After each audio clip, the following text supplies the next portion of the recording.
Deepwater Horizon, of course, was an unbelievable event. The real tragedy, of course, I have to say, was the loss of 11 lives and the extraordinary damage to the environment in the Gulf Coast and the effect on the economy in the Gulf Coast.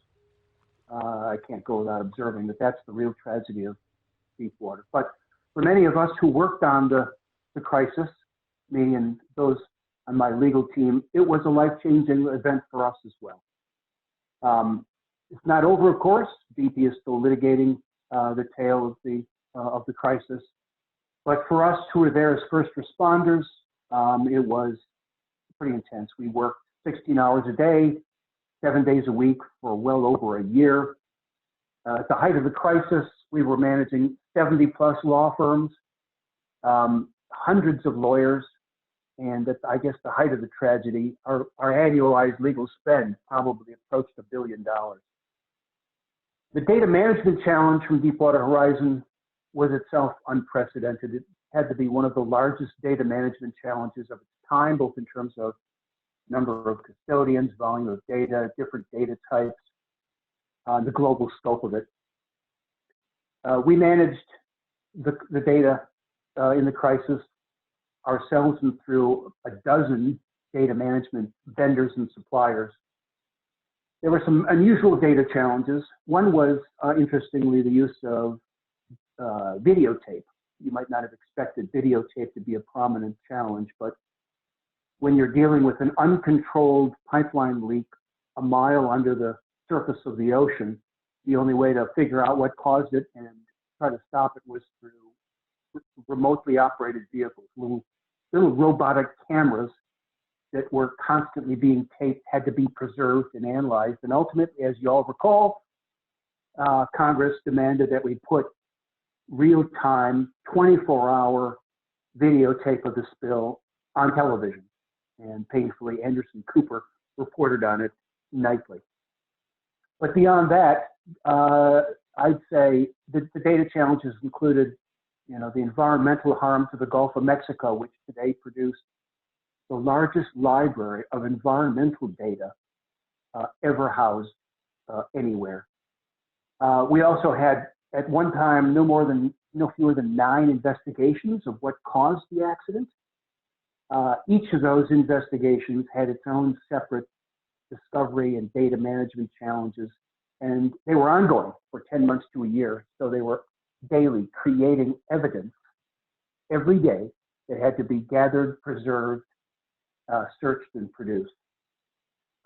So it was a huge challenge, and all of these investigations had to be managed simultaneously.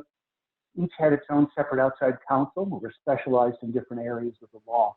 But the discovery team had to apply consistent methodologies across every one of these investigations.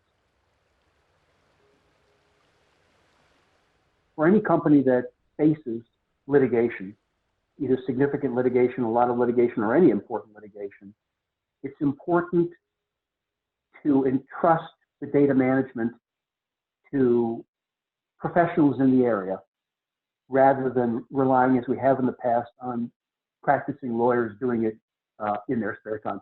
At BP, I was fortunate to have had an in-house expert discovery team at the time of the incident, led by a discovery director who had a law degree and had both technical expertise, legal acumen, and appreciated the risk appetite of the company, what I call organizational savvy, how to get things done within the company. So that's one of the most important lessons. If I might then, number 2, I think for companies that don't have litigation as a business, who don't have a lot of baseload demand, but have a significant case from time to time, it's tempting for them to essentially take the discovery, the data management challenge, and ask their lawyer, their typical law firms, to just take care of it, just handle it, and expect the law firm to do it.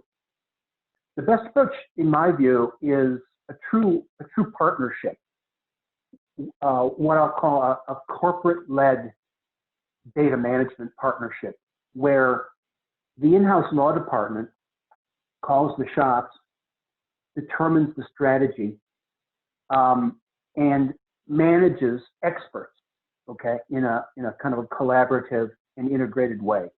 Outside counsel are among the most important experts to be managed, but their core expertise, in my humble opinion, is legal judgments, legal advice, core legal expertise. It's not data management and computer expertise, but they are the most important external provider in that partnership. But equally, I've come to believe that the in-house corporate data management group and law department needs an external data expert working with them at the table, seat at the table, part of the overall strategy formulation and execution.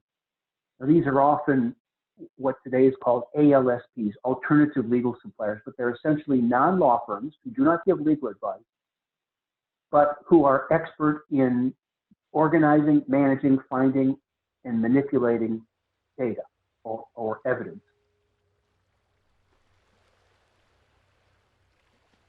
I would have done things differently during the crisis if I had had technology tools of the kind we have today. So, for example, leveraging the speed and scale and ease of data movement of the public cloud. Okay, we didn't have that availability in 2010.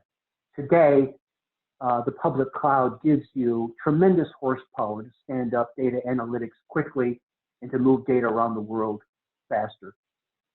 Advanced artificial intelligence techniques were not available then that they are today. Today, we use those techniques to delay and narrow and become more focused before we have human reviewers review documents. Those techniques of triage were not available to the extent they are today. And of course, our approach, we over-collected data. Today, there are technologies and tools available to become much more surgical in how data is collected and manipulated. All of these trends, these evolutionary events, all turn on how technology is applied to lawyering. Okay? That's the general rubric, I think, for all these trends. What is the technological evolution and how does it affect lawyering? So the first point I observe is, 10 years ago, 15 years ago, I focused on e-discovery by breaking it up into phases along the EDRM reference model. Okay? Broke it into groups and had different vendors and different processes for each stage: collection, analysis, hosting, review, production. That's a mistake in my view today. Today, technology is conflating, I think, the phases of the EDRM reference model. Technology has to bring those phases together. And by doing so, you can obtain efficiencies that you didn't previously have. You can find the facts and evidence that matter most much more quickly. And of course, you can save money. So I think technology is linking the process more closely. Number two, of course, is the role of the cloud. No data management challenge today can afford to ignore the role of the public cloud. The ease with which data can be moved globally, the ability to stand up large data populations quickly, it has what I call a democratizing effect on discovery. Now, smaller players can compete in litigation and discovery with bigger players without making the upfront investment required of server infrastructure to handle a large matter. It's sort of democratizing e-discovery. Third, technology is having a significant effect on cross-border disputes and fundamentally changing some of the implications there. So, as we know, data privacy requirements is creating some balkanization of data in different parts of the world, at least until those regimes become more consistent. And AI is able to process data pursuant to local country privacy requirements in country a lot faster in dealing with differential data privacy requirements. Equally, increasingly in global and cross-border disputes, multiple languages have to be dealt with. And today, I'm a believer in machine translation. And then the last trend that just I have to mention is sort of a COVID accelerated acceptance of remote work. And here I'm talking more about remote document review. Quickly being accepted by corporations where heretofore there was resistance to it. And so what does it mean?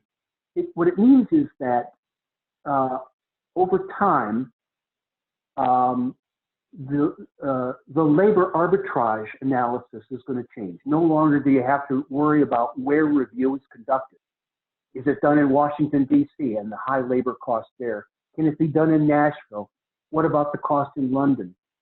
What about the cost of offshoring? Can we save money by that? Increasingly, remote document review is going to change the labor arbitrage game. It's going to lower review costs overall, and it's going to enable us to do document review more effectively than ever before without any significant reductions in quality.